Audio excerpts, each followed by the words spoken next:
Assalamualaikum warahmatullahi wabarakatuh.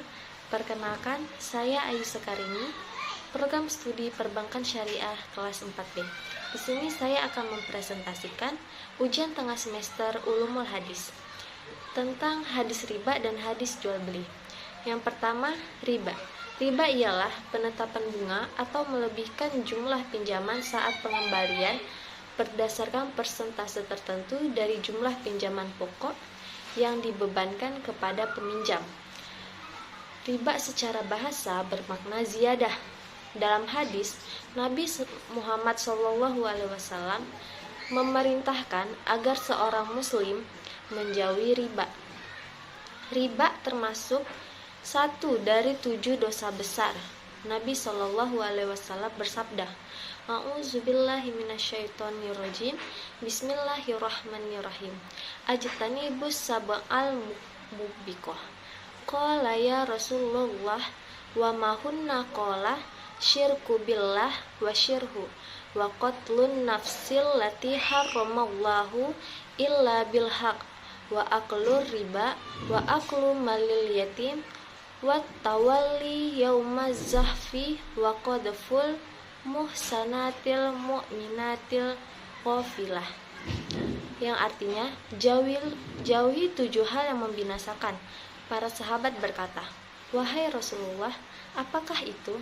Beliau bersabda, syirik kepada Allah, sihir, membunuh jiwa yang diharamkan Allah tanpa hak, memakan harta riba, memakan harta anak yatim, lari dari medan perang, dan menuduh wanita beriman yang lalai berzina. Hukum riba. Hukumnya itu jelas adalah haram, karena ini merugikan orang lain. Pasalnya, agama Islam selalu mengharamkan sesuatu yang tidak baik atau merugikan. Lalu selanjutnya ada asbabun nuzul riba.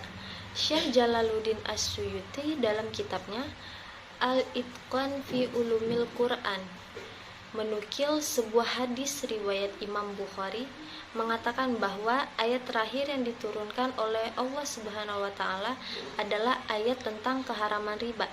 Ayat terakhir yang diturunkan adalah ayat tentang riba, yaitu Al-Qur'an surah Al-Baqarah ayat 278. Allah Subhanahu wa taala berfirman, "Ya ayyuhallazina amanu taqullaha wa zaru ma baqiya minar riba." Yang artinya, wahai orang-orang yang beriman, bertakwalah kalian kepada Allah dan tinggalkanlah apa yang tersisa dari riba. Ayat ini berisikan perintah meninggalkan riba, yang artinya Allah Subhanahu wa taala secara tegas menyatakan keharaman riba. Sayangnya ayat ini belum sempat mendapatkan penjelasan secara rinci dari Nabi SAW hingga beliau wafat. Karena ketiadaan penjelasan secara detail dari beliau, maka isi dari ayat ini memiliki pengertian mutlak.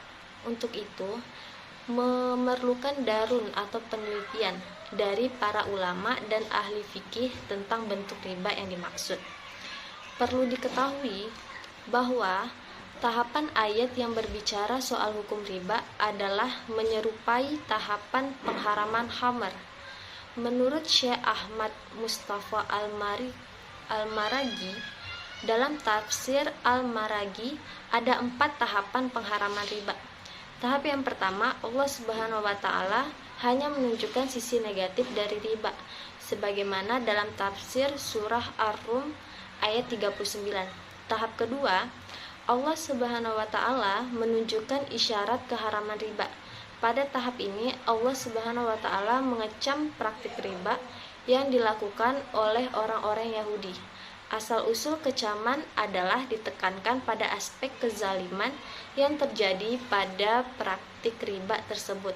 Hal itu dicantumkan di dalam Quran surah An-Nisa ayat 160-161, yang artinya, maka disebabkanlah kezaliman orang Yahudi, maka kami haramkan atas mereka memakan makanan yang baik-baik yang dahulunya dihalalkan bagi mereka, dan karena mereka banyak menghalangi manusia dari jalan Allah, dan disebabkan mereka memakan riba. Padahal sesungguhnya mereka telah dilarang darinya. Dan karena mereka memakan harta orang dengan jalan yang batil, dan kami telah menjadikan untuk orang-orang kafir di antara mereka itu siksa yang pedih. Dan tahap yang ketiga dari proses evolusi riba dalam Al-Quran, ayat yang turun di dalam tahap ketiga ini adalah surah Ali Imran ayat 130. Lalu ada hikmat tasyrik riba. Yang pertama, riba meniscayakan mengambil harga orang lain tanpa ganti. Artinya ketika kita menjual barang seharga 1 dirham dengan 2 dirham, lalu kita mendapatkan uang tanpa kompensasi sebesar 1 dirham. Itu berarti kita telah merampas harta untuk kebutuhan orang lain. Kedua, bergantung pada riba hanya akan menghalangi manusia dalam bekerja. Dengan riba, seseorang akan merasa tidak perlu bekerja lagi karena mendapatkan uang kompensasi tanpa harus lelah-lelah bekerja. Yang ketiga, riba akan memutuskan kebaikan antar sesama. Dengan riba, seseorang akan merasa senang dengan memberikan pinjaman dan dikembalikan dengan jumlah yang lebih besar. Itulah mengapa riba itu diharamkan dalam Islam.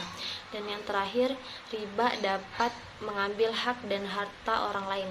Dalam hal ini, biasanya si pemberi pinjaman adalah orang-orang yang kaya. Selanjutnya ada hadis tentang jual beli. Jual beli ialah pertukaran suatu barang karena memiliki nilai dengan uang atau alat pembayaran lain yang diakui pada suatu daerah tertentu. Dalam bahasa Arab yaitu al-bay yang berarti jual beli, sedangkan secara harfiah didefinisikan sebagai pertukaran atau mubadalah. Sebutan ini digunakan untuk menyebutkan penjual maupun pembeli sebagai penentu keabsahan dari transaksinya. Hadis tentang jual beli. A'udzubillahi minasyaitonirrajim. Bismillahirrahmanirrahim. Su'ilan Nabiyyu sallallahu alaihi wasallam ayyul kasbi atyab? Qala amalur rajuli biyadihi wa kullu bai'in mabrur.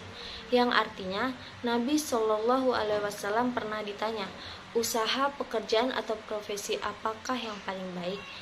Lalu Rasulullah sallallahu alaihi wasallam bersabda, pekerjaan seseorang dengan tangannya dan setiap jual beli yang baik. Lalu hukum jual beli.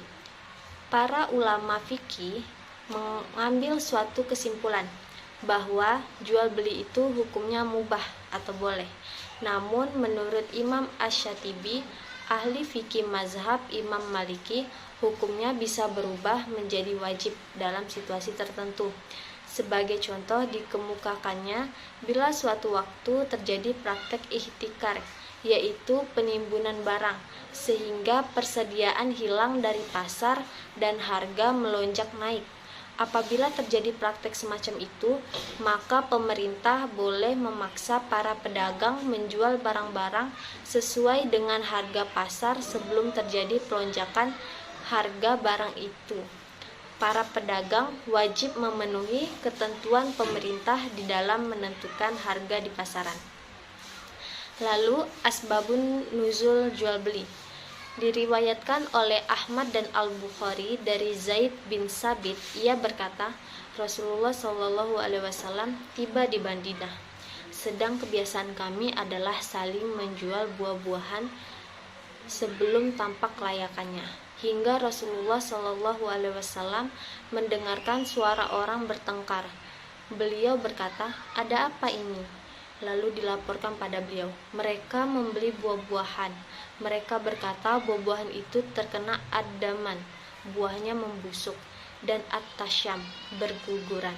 Rasulullah Shallallahu alaihi wasallam bersabda, "Janganlah kalian saling menjualnya sehingga tampak layakannya." Lalu ada hikmah jual beli. Hikmah jual beli yang pertama, mencari dan mendapatkan karunia Allah.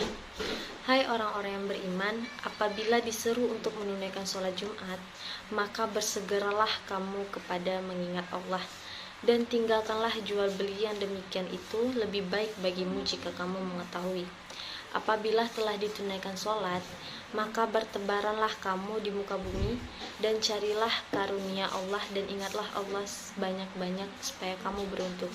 Quran Surah Al-Jumu'ah ayat 9-10. Lalu yang kedua adalah menjauhi riba. Sesungguhnya Allah jika mengharamkan atas suatu kaum memakan sesuatu, maka diharamkan pula hasil penjualannya. Hadis riwayat Abu Daud dan Ahmad. Riba jelas dilarang oleh Allah Subhanahu wa taala. Untuk itu, melakukan jual beli dapat menjauhkan diri dari riba. Tentu saja jika perjualan dan membeli tidak disandingkan dengan sistem riba juga. Dengan jual beli tentunya ada akad dan kesepakatan. Untuk itu tidak akan dikenai riba atau hal yang biasa mencekik hutang berlebih bagi pembeli. Sebagaimana disampaikan dalam hadis, Rasulullah Shallallahu Alaihi Wasallam melaknat orang yang makan riba, yang memberi makannya, penulisnya, dan dua saksinya. Dan beliau bersabda, mereka itu sama. Hadis riwayat Muslim. Maka riba harus dijauhi dan jual beli tidak masalah dilakukan, asal dengan syarat dan ketentuan yang berlaku sesuai syariah Islam. Yang ketiga, menegakkan keadilan dan keseimbangan dalam ekonomi. Hai orang-orang yang beriman, janganlah kamu saling memakan harta sesamamu dengan jalan yang batil, kecuali dengan jalan perniagaan yang berlaku dengan suka sama suka di antara kamu. Quran Surah An-Nisa ayat 29. Perniagaan atau jual beli tentunya harus dilaksanakan dengan suka sama suka. Jika ada proses jual beli yang membuat salah satu terzolimi ataupun merasa tidak adil, maka perniagaan itu tidak akan terjadi. Atau jikalaupun terjadi, maka yang rugi juga akan kembali pada pihak tersebut. Yang keempat, menjaga kehalalan rezeki. Dengan melakukan jual beli, maka kita bisa menjaga kehalalan rezeki. Tentu saja bagi yang melakukan penipuan atau pelanggaran jual beli akan membuat rugi diri sendiri. Hal ini sebagaimana disampaikan dalam sebuah hadis, seorang muslim adalah saudara bagi muslim yang lain.